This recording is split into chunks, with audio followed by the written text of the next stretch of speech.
facing the police every single day.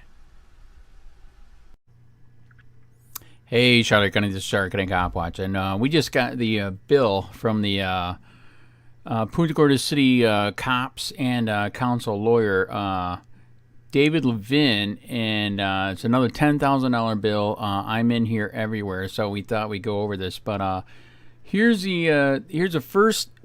What is this on 10/7? And guess what we told them before 10/7? They gave us tickets for legally protesting on a sidewalk. Me and Lewis. With bullhorn, which they let Black Lives Matter do, what they let the baby killers do, and they let the gun grabbers do. They fully supported them when they were here doing that. And it's all on video, all documented. So, but since they didn't like our speech, they gave me and Lewis tickets for money and said if you didn't stop, we were both on video told if we didn't stop, we would be arrested, which is outrageous. So we wanted to appeal this in kangaroo court and then go straight to federal and sue their fucking asses because, again, they fucked up. Nowhere in their noise ordinance is it give an exception clause for free speech. So, yeah, we're going to do that, and that's what we told them before this date of, 10/7, and isn't that weird? They're looking at changing the ordinance. Sorry, too late. You already fucked us. You must pay, bitch. Here's another draft memo to the city council. Recommended sitting on appeal the circuit court. So this is what's funny. I'll attach that video. He said, because everybody ripped him a new asshole when they were talking about changing the illegal sign code for free speech, I could win it, but we should just give up. And then when he got ripped a new asshole for even trying this shit, he doubled down. He's like, no, really, I could win it, but I just don't want to. We just drop this. What a fucking idiot.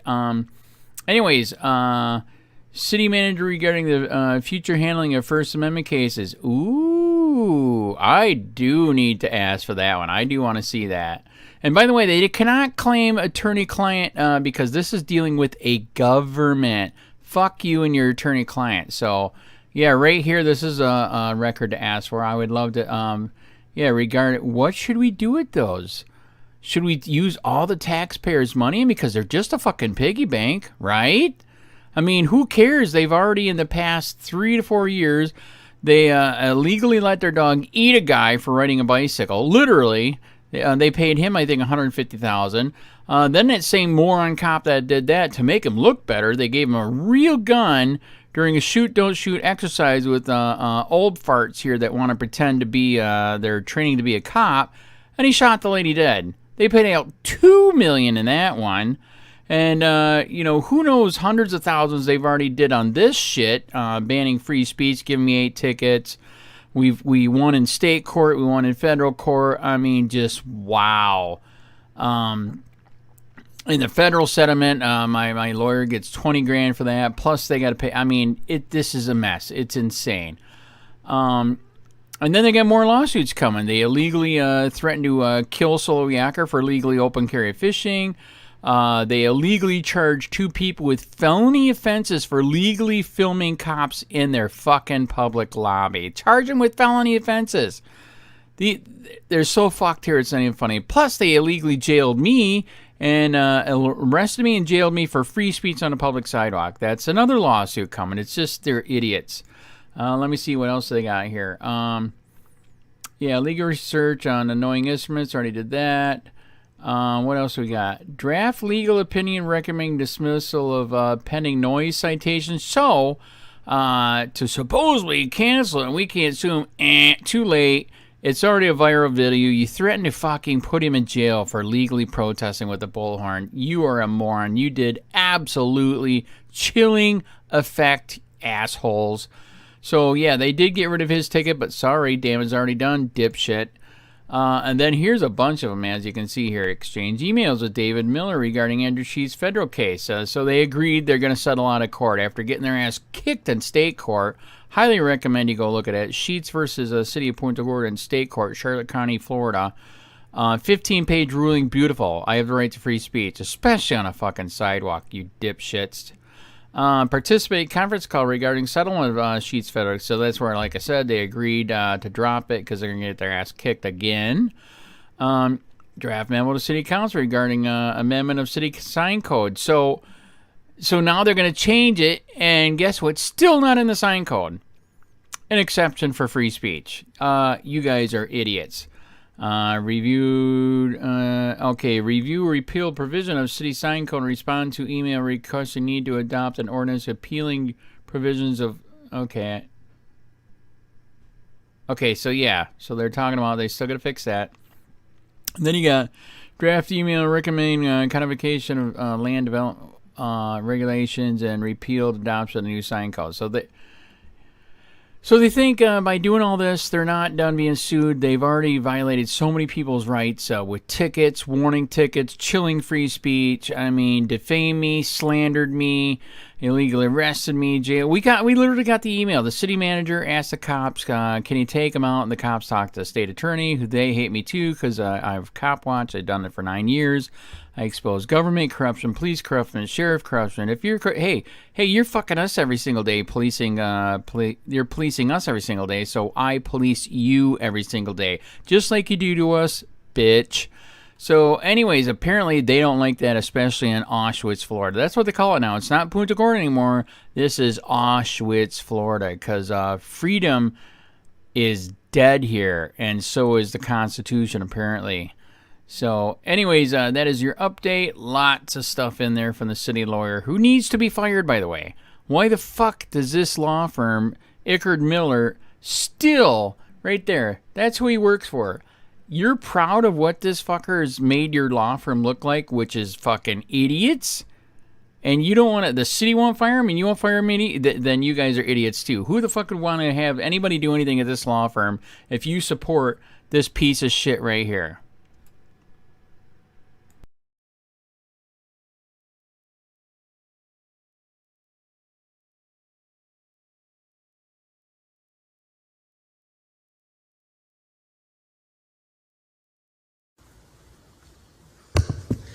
My name is James McLinnis, and I'm here to speak about the sign ordinance, of course. I personally, and millions of other people just like me, consider the First Amendment and the United States Constitution to be the most important thing that separates our country from everybody else.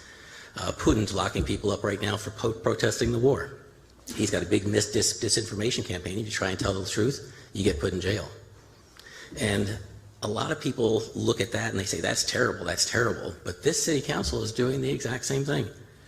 You're not like the Wizard of Oz, you're not little Putians, you're little Putins. You have to understand that one of the things that makes this country great is the ability to say what we want to say, when we want to say it, any way we want to say it. And people like you do not have the right to tell us we can't. The Constitution guarantees that. And you worry about you wonder how you got into this big mess. This big mess started several years ago when people started protesting your police that were overly abusive and heavy-handed in what they were doing, and in a lot of ways very corrupt. And people started monitoring that, following that, videotaping them, and seeking public records. When they came to seek public records, you guys all played this Title 10 with Chapter 119 violate their rights by making them pay exorbitant fees for every single record. Every single thing needed to be redacted when it didn't. You withheld records intentionally from these people requesting records. And then, in order for them to enforce the law, Title 10, Chapter 119, they have to sue you. But in order to sue you, they have to prove that you did not give them the records they asked for. And to do that, they needed to videotape asking for the records. So what did you do then? You made it a crime to videotape inside public building. You told people coming to pick up the records that you can't videotape you asking for the records, which is a violation of Title 10, Chapter 119. It's a crime. You can't put a condition on the release of public records, and you did that. And when that wasn't enough, these people got angry and they went out and started protesting. You created the Ian McGuires and the Andrew Sheets of the world by trying to suppress people's rights. And every time you try and do that, it's going to get worse and worse and worse for you. You are going to be sued many more times than this. You're going to cost all these people hundreds of thousands of dollars by your own arrogance. And your attorney, Levin, he sat before you in these meetings and he lied to you, and he told you that Cohen versus California supported it when any idiot could see that that lawsuit was about what you can say on the radio, not what you can say on a public sidewalk. He led you down that dark path because that's what you wanted to hear. The first thing that you should do to straighten out this mess is fire him, because he lied to you. And then after he lied to you, he told you he could support this in court. And then he took all the taxpayers' money to go fight it. And now you're where you are today, and he's still supporting it. You've gotten bad advice from a bad attorney, and you need to do something about that. But the bottom line is, the more you try and squeeze First Amendment, the more it's going to blow up in your face. You don't realize that yet, but what I want to just say, last closing argument, to all of you, and especially to you, Mr. Karski, the I won't back down, fuck you.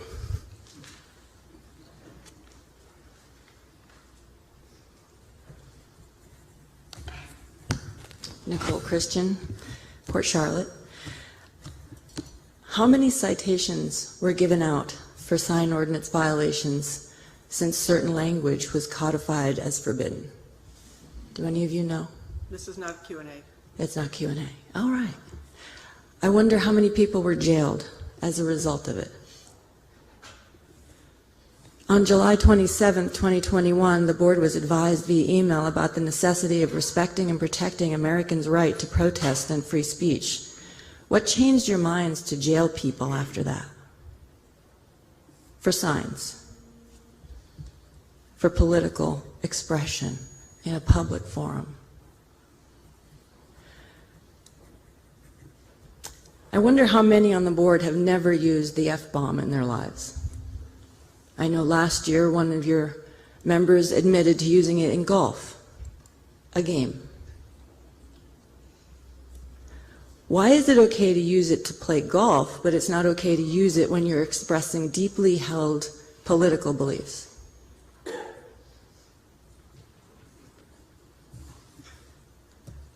I wonder why we're forbidding the use of words when the next step would be to use weapons of war. If you can't have a civil discourse, as Thomas Jefferson warned us, if truth is not able to be combated in the public forum, then it leads people to violence. I want to go on record as saying that I think it's a crime to limit the number of political signs that Punta Gorda Americans can put in their own yards to support candidates that they believe in. Thank you for the time. Thank you. Morning, my name is Dave Kalin, here to speak on item 8D, which references the sign ordinance. I'd like to start by thanking you for giving the time to speak. Many of you, as elected officials, have taken the oath of office, which is to defend the Constitution and the Bill of Rights. That is the first role of government, is to protect the people under the Constitution and the Bill of Rights. When we look at the sign ordinance and what it has created over the past duration of its enactment, has been just nothing short of shameful. As we move forward, I would encourage each one of you to consider this very carefully, because just 54 short years ago, a black Baptist pastor was assassinated for his political views and free speech. Speech that is now accepted and cherished in our heritage as Americans and African Americans, that we are all equal, wasn't so just 60 years ago. So I would encourage every one of you to seriously consider, as you move forward with this sign ordinance and what it has done to our community, the divisiveness of it, and let's work to pull ourselves together and not divide. Thank you. Thank you. State your name for the record, and you will have 3 minutes. Good morning. My name is Michael Hirsch. I live in Seminole Lakes. I'm here to talk about your essentially repeal of the egregious unconstitutional sign ordinance. It's little comfort to stand here and say, I told you so. I'm really here to say, now what are you going to do to make sure it doesn't happen again? Most of you voted and passed a sign ordinance that was blatantly unconstitutional. You should have known it. The only supporting document I could have brought with me is the Bill of Rights, and that could be displayed up there too. You should have known it. Your city manager certainly should have known it, and I'm sure your city attorney knew it. The problem was nobody stood up and said to the council members, you can't do this, it's unconstitutional. So what you essentially did is passed an ordinance that has cost me and everybody else in this room probably upwards of $150,000 to maybe $200,000, maybe more. We need an accounting of what it's cost in not only out-of-pocket costs for attorneys, court fees, police overtime, and enforcing this egregious act. I've been a journalist all my life. I've been in radio and television the past 20-some years as an author. My livelihood depends on the First Amendment. You people didn't just bump it. You ran it over, backed up and ran it over again. It was a Kyle Schwarber 492-foot out of the park, no doubter. The question is, what are you going to do to keep from doing that again? I need you to say that you will empower your city attorney not to be in fear for his job, same for your city manager, but to stand up in public at a city council meeting and say, don't do that. It will cost the citizens of this city a lot of money. It's blatantly unconstitutional. It will embarrass Punta Gorda nationwide.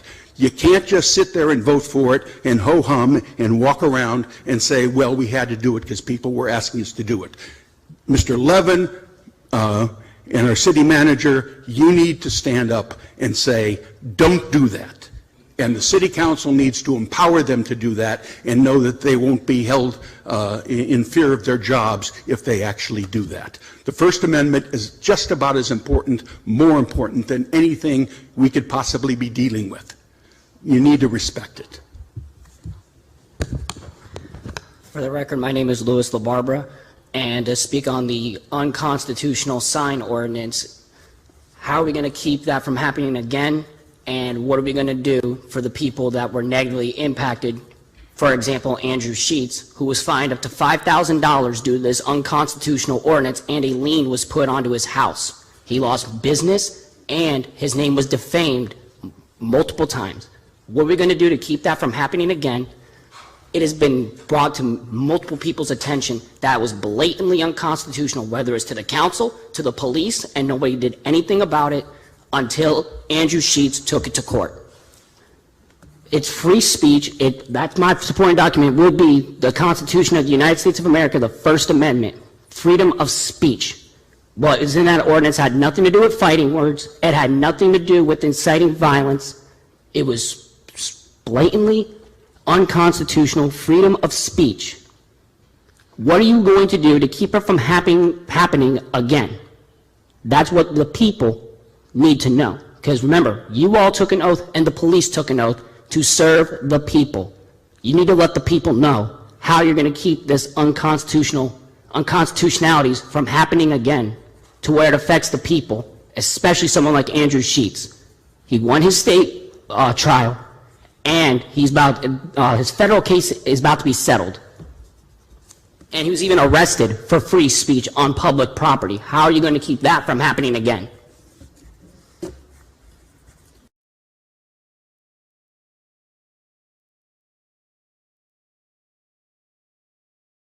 Okay, the next item on the agenda is the city attorney memo on city sign code. Yes, Mayor and Council, I have purposefully kept my comments regarding the circuit court judge's decision short, because I was certain that some would perceive them as sour grapes. But given the fact that the integrity of the city council and city attorney was challenged this morning, I have a couple of comments I'd like to make. First, to answer some questions. There were only two people who were brought before the city council, city's code enforcement board, with respect to the violations of the city's sign code. No one was arrested by the city for violation of the city's sign code. There were arrests made by Charlotte County for reasons other than violations of our sign code. Also, to dispel the conspiracy theory that was presented this morning, the genesis of our sign code revisions was actually a U.S. Supreme Court decision, Reed versus Town of Gilbert, Arizona. In that decision, the U.S. Supreme Court found an ordinance that was substantially similar to the city's sign code as being violative of the First Amendment because it was predominantly content-based restrictions on speech. I had advocated to the City Council for a number of years following the Supreme Court's decision in that case of the need to amend the city's sign code to be consistent with the finding of the U.S. Supreme Court regarding the content neutrality of our ordinance. In the course of developing the city's sign code, there were certain instances of use of indecent speech and questions whether or not the city could constitutionally regulate the indecent speech that was appearing on flags and other signs following the presidential election. After doing a substantial amount of legal research on the issue, I relied upon a U.S. Supreme Court decision in Pacifica Foundation versus FCC, which was a case where the Pacifica Foundation owned radio stations, one of which broadcast a political satire monologue by comedian George Carlin, utilizing a number of the quote-unquote dirty words, as he used it and as the Supreme Court recognized them, in a radio broadcast that could be heard by children under the age of 17. It was broadcast during the day. And the U.S. Supreme Court upheld the findings of the Federal Communications Commission that the broadcast of indecent speech, as they were defined by the FCC, was constitutional, given the fact that it was intended to protect children from exposure to such indecent language. I was also familiar and researched what was widely quoted and still is today, a U.S. Supreme Court decision in a California case called Cohen versus California. In that case, Cohen was wearing a jacket in a courthouse which had F the draft, and of course it was the full word that was used, not the abbreviation. That case was actually a case where the local jurisdiction cited and convicted Cohen of disturbing the peace. It was not a sign code case. It was not a case anything but disturbance of the peace. And the U.S. Supreme Court decided in that case that the use of the F word without anything further was not disturbance of the peace. When this court, and based upon the precedents not only of those two cases but other cases that I researched very thoroughly, I presented an ordinance which defined indecent speech in the same fashion as it was defined by the FCC in the Pacific Foundation case, which was upheld as constitutional by the U.S. Supreme Court. When this case went to court, before the circuit court, locally, the judge considered the precedent established by the U.S. Supreme Court in Cohen versus California, and also considered the precedent of the U.S. Supreme Court in Pacifica Foundation versus FCC, and notwithstanding the fact that the Cohen case was not a sign case and was a disturbance of the peace case, the local judge determined that our ordinance, as related to indecent speech, was, and even though recognizing that it was intended to protect children under the age of 17, the judge determined that our case was, our sign code was in violation of the precedent established in the Cohen case and others, rejecting the U.S. Supreme Court's decision as precedent in the Pacifica versus FCC case, and indicated that our ordinance, with respect to the indecent speech language, our sign code, was unconstitutional. He nowhere determined that it was blatantly unconstitutional. He determined that it was constitutional, unconstitutional. And I I didn't struggle. I advised the city council that it was probably in the best interest of the city council not to take an appeal of the circuit court judge's decision because of the uncertainty of what our U.S. Supreme Court currently might say with respect to our case, given the fact that reliance upon precedent may not be enough to sustain the decision, the ordinance that we had put forward. So I have made the recommendation to the City Council to amend the ordinance to take out the language as it relates to indecent speech, to take out the language as it relates to fighting words, and to take out the language as it relates to obscene speech, so that there would be no further challenges of our ordinance as it relates to violations of free speech. But I do want to note, notwithstanding what others might say, it has been absolutely found by the U.S. Supreme Court that the freedom of speech is not absolute. We are well familiar with exceptions to, and content-based exceptions to the First Amendment. Stating false statements under oath, perjury, is an exception to the right of free speech. Slander and libel is an exception to free speech.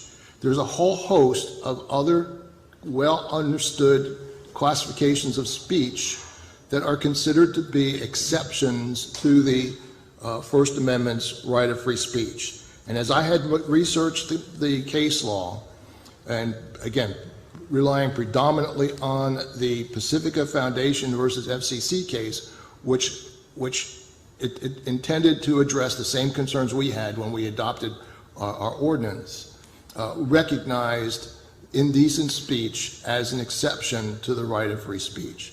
So my recommendation before the City Council today is to authorize me to draft an ordinance for your consideration that would delete the fighting words, indecent speech, and obscene language provisions from our code. Thank you. Any questions? Debbie? David, would this still prohibit the reprehensible activity that went on outside in front of the school? Or are those signs also protected by free speech? All right. So I was not and am not directly involved in that case, but it was my understanding that Mr. Sheets was cited for things that were not directly related to the sign language on the sign itself. It was his behavior that caused the sheriff's office to enforce their codes, not the city's sign code. Okay. Jaha? I had problems with this shortly after it was passed because, like David said, that the purpose of this was actually to ameliorate, to create a content-neutral code based on our past code. The issues I saw was that I found that some of our members were actually using the code then as a way to actually openly basically say to restrict speech, I don't like seeing this sign, I don't like seeing this shirt. And I found that once we added the intent behind it, that actually then I did see it as becoming restricted of speech. But I didn't say anything because it was going to litigation, so I just waited until it was done. But I am happy we're here because I do feel that in the air there is some intent to restrict speech through this, and so I think it's better we take that language out of the code.